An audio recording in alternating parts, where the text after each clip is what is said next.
So, with all that said, Brandon Staley, who could be fired as soon as today, could be. They're 3 hours behind us in L.A. We may find out before too long this morning that Brandon Staley's out. Here he is after the game, peppered with questions about his job status following that embarrassment against the Raiders. Do you personally feel there's a disconnect between yourself and the locker room, the players? I don't. Brandon, do you expect to be the coach here tomorrow? I don't know that. Do you think you should be? Yes. Why? I know that what I've done here for 3 years, and I know what I put into this, and I know that we're capable of going. I know the type of coach that I am. I believe in myself. But again, this isn't about me. This is about a group that's hurting in there. We got to get some rest, and we got to get ready for Buffalo. What could you have done differently in preparation to get these guys better prepared to play tonight? Everything. I didn't do anything well enough to get us ready to play tonight. And so, if that's the case, then why should you be the coach? If that's games like this happen in the NFL. To every coach that's ever coached in this league, you can look at any great coach that's ever coached in the league. Sometimes games like this happen, and I don't need to retrace history, but it's part of sports. Sometimes there are games where it doesn't go right, none of it, and you got to put it behind you and you got to move on to the next thing. Look, I don't expect him to say, no, I shouldn't be the coach anymore. Why don't I just go ahead and resign right now? He said what he had to say. And I don't know that there are many historical examples of what we saw last night where it's clear that one team that, as a practical matter, isn't in the playoff chase in a late-season game against another team that, as a practical matter, isn't in the playoff chase, had such a disparity of effort and drive and want to. And it all does trace back to the coach. So, look, the demeanor, the way he delivered it, I feel like he's just checking boxes and saying what he has to say, Peter. I think he knows where this is going. And he's not going to just walk away. He's going to finish the job and let the chips fall where they may. But barring some sort of dramatic turnaround, unless he finds a way to do to the Bills what the Raiders did to the Chargers when the two teams meet 8 days from now in an exclusive Saturday night game on Peacock, unless something like that happens, there's no going back. Now, if he even gets the opportunity to coach that game. Yeah, I mean, I understand what Brandon Staley says that, hey, every team, every good coach has games like this.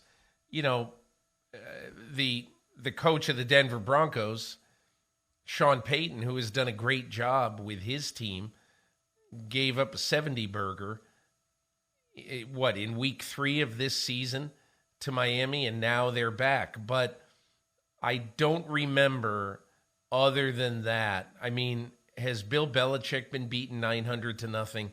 Now, Bill Belichick got beat badly in the wild card game at Buffalo. It just didn't feel like this game that was 63-7. 63-7 after 46 minutes. I mean, that is a different story than getting drummed in a wild card game by one of the best offenses that there's been in a long time in the NFL. And I would just say one other thing. The offense that they played last night is not one of the best offenses in the NFL. As you referred to early in the show, Mike, this offense basically scored 0 points on Sunday, was not a fantastic, clicking on all cylinders offense in this game. And this goes to effort by the defense and by the other team. And that is the question that really has to be answered by this coaching staff, by this team, and ultimately by Dean Spanos. Yeah, and I can't imagine a set of facts that results in Brandon Staley sticking around. I think the real question is whether he's out today. And if he's out today and Kellen Moore would become the interim head coach, you get 3 games for him to maybe show that he could be the guy. I don't know that that's an attractive option to make him the head coach. He's too close to this disaster, this fiasco that we saw last night. I really do think they need to do a hard reset. And I'm going to throw a dart here. Way too premature. But if somebody told me, you have to give me the name right now of the person you think will be the coach of the LA Chargers next year, I would say Jim Harbaugh. Because last year he was interested. Last year, that was a viable job. And why wouldn't it be a viable job this year? Because Justin Herbert is still there. But if I had to pick the name that would take over. Now, here's the question. It's not going to be cheap to get Jim Harbaugh. Is Dean Spanos going to pay Jim Harbaugh? But that's the kind of guy that could turn this around. That's the kind of guy that could hit the reset button and win right away. The team that he took over in San Francisco in 2011 was not good the year before. He took them to the brink of the Super Bowl his first year, took them to the Super Bowl and the brink of a championship the next year, and then back to the brink of the Super Bowl the third year. And his quarterback wasn't Justin Herbert. It was Alex Smith, another guy that had gone through this constant wash cycle of another offensive coordinator, finally gets Jim Harbaugh there, and it settles down, and Alex Smith, hey, he's pretty damn good. So Herbert's already starting at the elite level when you inject the Jim Harbaugh. But again, that would just be my guess, or maybe my preference if I was the one making the decision. But he could be a guy that could maybe turn this around quickly. We've seen him do it before. Okay, Mike, let's talk about this, and I'm going to ask you some questions about this because I want to hear your thought about this. I don't think that's a bad call, although I would not hire Jim Harbaugh. I just am not a huge Harbaugh fan, even though the results obviously are good. You know, he left a trail in his wake in San Francisco that at the end they couldn't wait for him to leave. But let's just talk for a second. Let's talk about two people, Jim Harbaugh and Bill Belichick. And I want to start by asking this question. If they're both on the market, and if, for instance, that you are going to be able to offset some of Bill Belichick's contract, whatever you sign him for, and I'm going to use $20 million as the for instance. And everybody will say, oh, my God, $20 million. Well, you know, that's about what Sean Payton got in Denver, 18, 19, $20 million per year. So let's say that you sign Bill Belichick 3 years, $60 million. Here's my question to you. I'm assuming that his contract in New England contains an offset clause so that if he's making, pick a number, $20 million in New England, that has to be used to offset whatever he's going to make with the Chargers. Now, I don't know that there's an offset clause. Belichick is notoriously private with everything about his contract.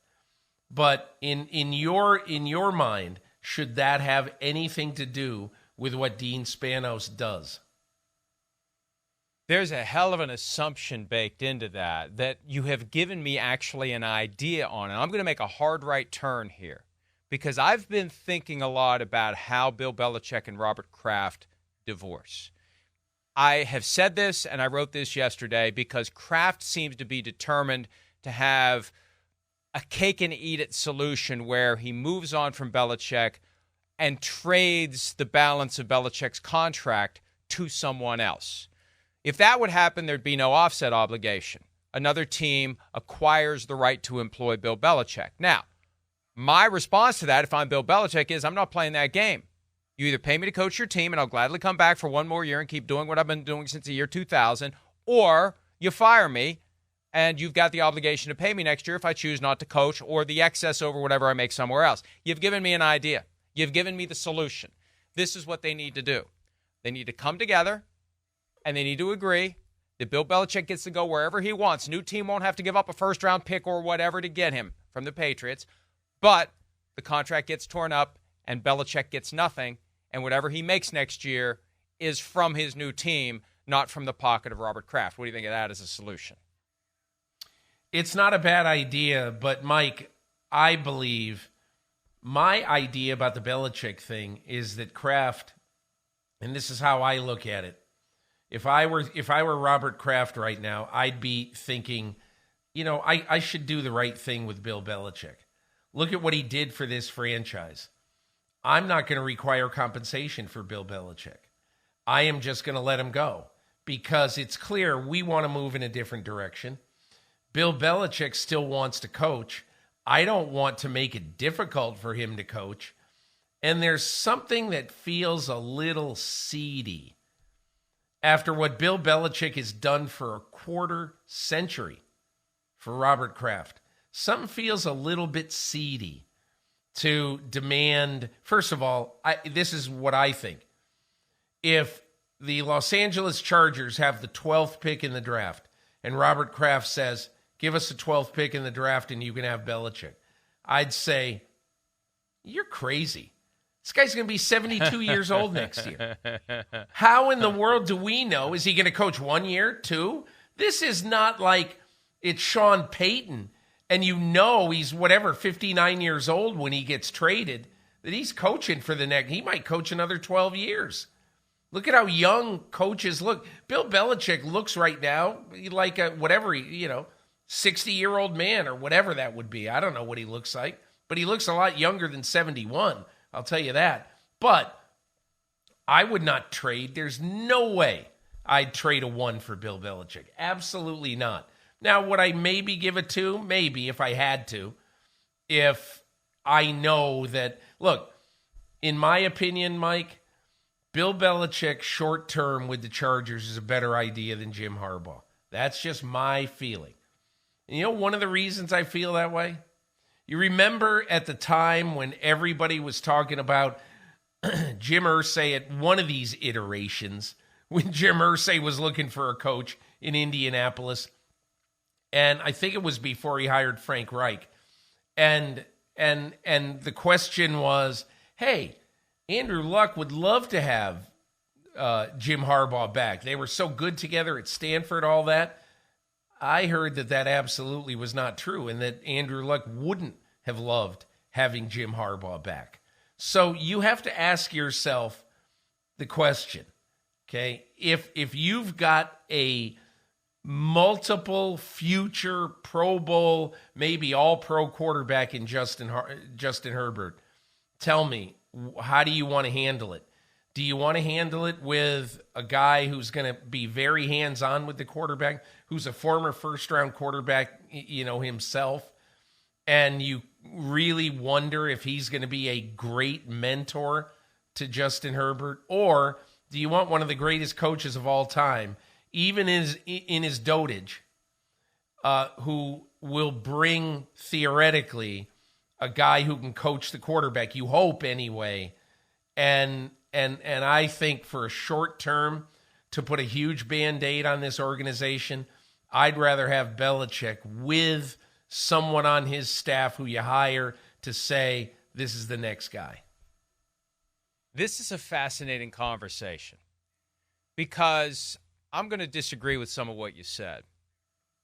First of all, the whole Jim Harbaugh is a complete jerk who can't get along with anybody narrative. I think that's overdone. I think the 49ers had a lot of responsibility for their inability to coexist with Jim Harbaugh because you know as well as I do, there isn't much of a difference between Jim Harbaugh and John Harbaugh. But the Ravens have found a way since 2008. I think there is a difference, and I think there's a big difference. Okay. You know what the big difference is? Let me make my point. You know what the big difference is? Go ahead. Go ahead. All right, here's the big difference. Go ahead. John Harbaugh looks at Ozzie Newsome and looks at Eric DeCosta and says, hey, what do you guys think? I trust your personnel judgment. What do you want to do in the draft? What do you think? And it isn't that they dictate. It's a consensus. What do you think? I don't think of that when I think of Jim Harbaugh. I think here's the way we're going to do things. Now, I'm not saying he'd be a dictator, but I'm saying that John Harbaugh is a lot more of a consensus builder. That's my impression. Okay, consensus builder versus dictator. I mean, come on, which is Bill Belichick? Bill Belichick wants to run the show too. So they're the same guy from that perspective. I'm talking about day in and day out personality. People get to the point where they just can't stand Bill Belichick's won 332 games in the NFL. I get it, Peter, but and how a bunch many of has he won Super without Bowls, Tom Brady? Jim How Harbaugh many has he won has without? Not. I know. But how many has he won without Scott Pioli and Nick Caserio setting the table? How many has he won? What's he been without Tom Brady? One of the reasons he's about to get fired or mutual parting or whatever is because Bill Belichick, the GM, stinks. And I think we can agree on that. Yes. My point about right. Jim Harbaugh is he's a tough guy to get along with, but a lot of coaches are, including Bill Belichick. I mean, Belichick would go in there and browbeat Justin Herbert because that's what he does. He's not going to change his ways at 72. He's not going to become a different head coach. He's going to be as hard on the quarterback as he is on everybody, and that's just going to be the way he is. And maybe Herbert will take it, but if he'll take it from Belichick, he'll take it from Harbaugh. And Harbaugh's going to be there longer. I mean, what's Belichick going to do? Bring Josh McDaniels with him? Do you think Dean Spanos is going to want to hand the keys to Josh McDaniels after 2 prior disasters in the AFC West? I mean, he may as well go for the trifecta. He ruined the Broncos, ruined the Raiders. Go ahead and ruin the Chargers, too. That's not a selling point. If, hey, I'm bringing Josh McDaniels with me and I'll coach for 5 years and then he'll take over. Well, okay, let's see if Justin Herbert's going to beat Tom Brady. I don't know, and you don't know. But maybe they'll get there. Maybe they won't. My point is Josh McDaniels as the head coach is a different entity than Josh McDaniels as the offensive coordinator. Great as an offensive coordinator, abject failure as a head coach. My point is, if you're advocating for this idea of bring in Bill Belichick for a short period of time, he hands the keys to somebody else, who's he going to hand them to? Is it Billy O'Brien? I don't know. Is it Josh McDaniels? I don't know. Who is it? Maybe Gerard Mayo. I can't, Mike, I don't know. All I'm saying is you look at Jim Harbaugh as a magic pill. I don't. That's well, we're going to have to agree to disagree on that. Look at what he's done in Michigan. I mean, look, listen, it's not like Jim Harbaugh and I are buddies. He's done a great job at Michigan. He is short. Jim Harbaugh is an ass, but a lot of coaches are asses.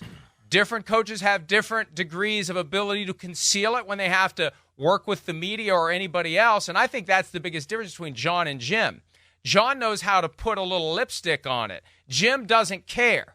They both are intense. They both are driven. You and I have both been yelled at by John Harbaugh. We know he's got that in him, but he knows how to turn on the charm when he has to. Jim doesn't. But he's got a track record of success. And I think it's reasonable minds may differ on whose fault it was in San Francisco. You could say it was Jim Harbaugh's. I could say it was Jed York's and or Trent Baalke's that Jim Harbaugh didn't make it there over the long haul. So regardless, this is a fun conversation. I enjoy the debate. And maybe Dean Spanos should send us both a check for trying to solve his problems for him for free. He's got to listen to somebody. He's got to take advice from somebody. And that puts Tom Telesco into the crosshairs too, Peter, because to get a Bill Belichick, you may have to say, see you later, Tom. Thanks for drafting Justin Herbert. See you later, Tom, because the next coach wants his own guy. That's another wrinkle that complicates this process for Dean Spanos and makes it fraught as they move forward. I think the logical way for Dean Spanos to look at this opening is it's tabula rasa, which is it is a total blank slate. We have a quarterback and we have some contracts that are borderline onerous right now, but we have the ability right now for a coach and or a coach and GM to come in here and basically to start over. I am in no way suggesting that Bill Belichick bring in Josh McDaniels and in 2026 opening day, Josh McDaniels is the head coach of the Chargers. No, I'm not suggesting that. I'm suggesting that you could do a lot worse than Bill Belichick as your head coach and Josh McDaniels as your offensive coordinator of any team, not necessarily just the Chargers.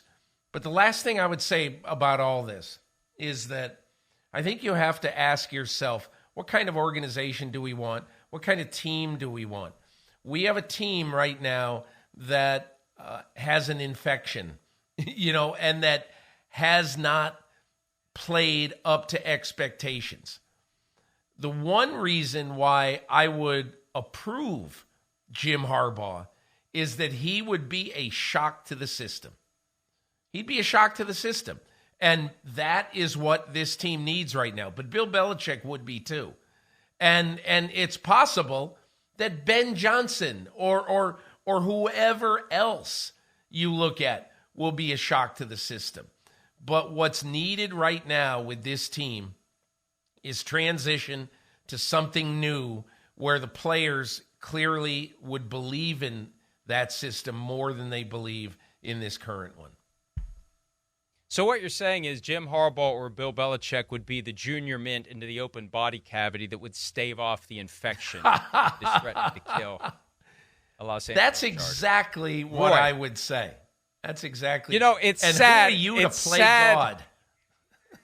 It's sad that I know that the name of the patient was Roy Hornick. He was an artist who specialized in triangles. So, Peter. Yes, I shall have plenty of years looking at the triangles and enjoying the triangle. You know how he got the $1,900 to buy the triangles? He had a savings account back in grade school that he forgot about, so he had $1,900. So he was gonna spin it forward, and he bought the triangles because he thought Roy Hornick was gonna die, and that the triangles would go up in value after Roy Hornick perished. So. You mentioned Ben Johnson. Look, I think this is a job where you want somebody with prior head coaching experience. I don't think you want to find out whether or not a guy who's never been a head coach can grow into that job in this current mess. I think you need somebody who can walk through the door and who has the resume and the credibility to clunk heads together like Mo Howard and get the attention of these players and do that reset that you and I both agree the team has. I think it has to be somebody who's coached before. Look, if I were Dean Spanos, Ed McGuire, the brain trust of this franchise right now, I would, whatever, I don't know how exactly you would do this in an unobtrusive way, but sometime soon I would fly to Florida. I would stop in the Jupiter area and have a very long lunch with Bill Parcells. Then I'd get in the car and I'd drive south to mile marker 91 in the Florida Keys, and I'd stop in Isla Mirada and have dinner with Jimmy Johnson.